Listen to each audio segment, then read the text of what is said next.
compromising your values to keep it going. You're compromising God's standard to keep the relationship. So, ibig sabihin, ito yung kino-compromise mo ang iyong mga halaga para ipagpatuloy mo lang yung maling relasyon.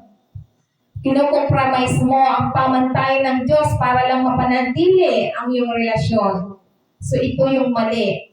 Kaya nga sinasabi niya, kung binababa mo ang iyong pamantayan, nakukompromise mo yung, o pinapaliwala mo yung pananampalataya mo sa Diyos para mapanatili lamang ang isang relasyon, ito'y sinyalis na hindi ito para sa Diyos, hindi ito inordain ng Diyos para sa atin. Dahil, sinasabi niya sa banal na kasulatan, ang isang pinakamalinaw na palatandaan na ang isang relasyon ay maaaring hindi mula sa Diyos. Kapag nakita mo ang iyong sarili na binababa ang iyong sarili, lalo na sa spiritual at personal na mga pamantayan para lamang ipagpatuloy ang iyong relasyon. Kung ang pagpapanatili ng relasyon ay nangangahulugan ng kailangan mong sumuway sa Diyos o patahimikin ka ng iyong paniniwala, o mamuhay sa pagkakasala, oras na para huminto at malamang lumayo ka na. Yan ang sinasabi sa Biblia. Layuan mo na kahit masakit. So kaya sinasabi niya sa banal na kasulatan, sa Acts chapter 5, verse 29, sabi niya, na magkagayoy sumagot si Pedro at sa iba pang mga apostol na sinabi, dapat naming sundin ang Diyos kaysa mga tao. So dapat nating sundin ang Diyos kaysa mga tao. Ang Diyos kayang gumawa ng tao, pero ang tao hindi niya kayang gumawa ng Diyos. So sinong susundin natin? Kailangan sumunod tayo sa Diyos. Hindi yung mga katwiran pa. So kaya nga ito yung pahayag, matapang na pahayag ni Apostle Pedro sa mga apostol na maging tugon na ang utos sa kanila na huminto sa na ito yung kanilang tugon na nagpapakita ng isang malalim na pananalig sa kapangyarihan ng Diyos. Na sinasabi sa banal na kasulatan, maaring mangailangan tayo ng lakas, lalo na kapag naharap sa panggigipit o pagsalansang. Ang pagsunod muna sa Diyos ay tanda ng isang tunay na mga alagad. So kaya nga sinasabi niya, ano pa ang tinuturo sa 1 Thessalonians chapter 5, verse 22, abstain from every form of evil. So dapat daw nating lumayo sa lahat ng mga anyo ng kasamaan.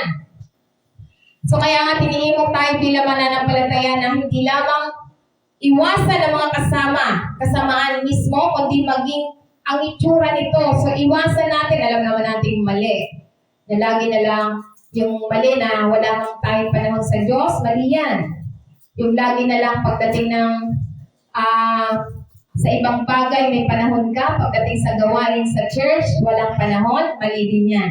So kaya nga ito'y sinasabi na ito'y nangangailangan ng isang buhay na dapat integridad at kaunawaan. Diba na ano na natin yung mga integridad. Yung integridad, tayo ay sumusunod sa Diyos kahit walang nagmamasid.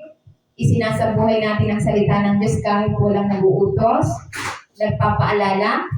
So, ginagawa natin gumawa para sa gawain ng Panginoon kahit walang nagbabantay. So, ibig sabihin, kung saan ang mga kilos, salita, mga pagpili ay nagpapakita ng kabanalan. So ito yung integridad at hindi nagiging sanhi ng pagkatisod ng iba. So ang pamumuhay ng ganitong paraan ay pinoprotektahan kapwa ang ating mga panutuo at ang ating paglakad kasama ng Diyos.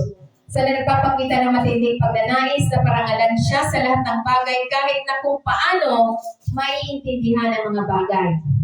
Kaya nga tulad na lamang sa halimbawa ni Samson and Delilah. So Samson and Delilah, so ito yung hinahabol ni Samson si Delilah sa kabila ng maraming red flag. Ang kanyang compromise ay humantong sa kanyang pagbagsak at pagkabiha. Dahil itong si Delilah, alam niya ang intention ni Delilah, ngunit nananatili pa rin siya dahil sa emosyonal na kalakip. So alam naman niya ang intention ni Delilah na mukhang pera. At kaya nga siya nagkasala.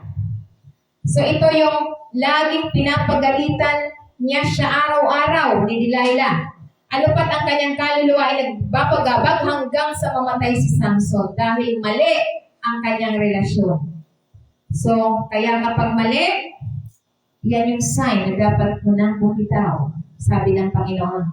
Kaya sinasabi niya sa Judge, chapter 16, verse 16, at nangyari siya ay pinipilit araw-araw ng kanyang mga salita at inihimok siya na ano pat ang kanyang kaluluwa ay nababagabag hanggang sa mamatay.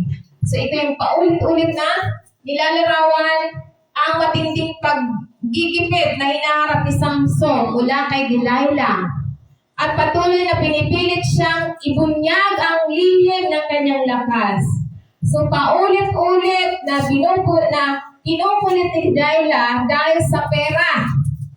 Dahil sa pera. So kaya kapag ganito ang iyong mga kapartner na mukhang pera na kayang ipagpalit ang integridad, yan na yung sign na magwakas ang iyong relasyon, ang kanilang relasyon. Kaya nga't yung patuloy siya, ang kanyang patuloy na pagmamaktol ay tuluyang nagpapagod kay Samson sa kanyang emotional at pag-iisip. Kaya nga't inilalawin nito ang kapangyarihan ng patuloy na influensya, lalong-lalo na inaakay tayo palayo sa kalooban ng Diyos. So, napalayo na si Samson sa kalooban ng Diyos dahil dito kay Delilah sa kanyang kapartner.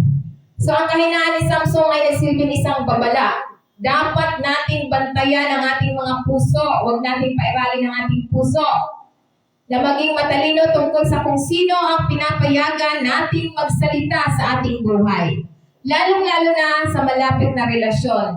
Ang patuloy na compromise ay maaaring dahan-dahang masira kahit na ito'y pinakamalakas na individual. Kahit na pinakamalakas na mananampalataya, kapag laging may nag-uudyok sa iyo na i-compromise ang pananampalataya mo, ikaw ay walang kapahingahan, nababagabag ka sila, katulad ni Samson. Kaya, nag-confess siya kung ano yung kahinaan niya.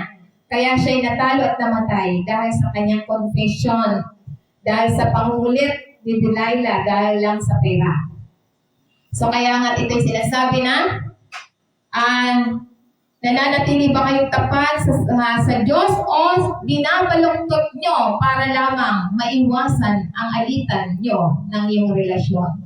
So kaya nga ito'y sinasabi na kailanman hindi pagpapalain ng Diyos ang mga sumasalungat sa kanyang salita. So kaya nga kapag yung mga kapartner ninyo ay laging sumasalungat sa salita ng Diyos, hindi sila pagpapalain. Wala dito, amen?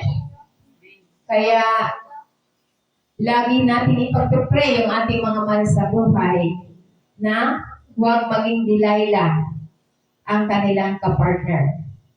O Delilo. Delilo, lalaki. Maging lalaki, Delilo. O, ayan.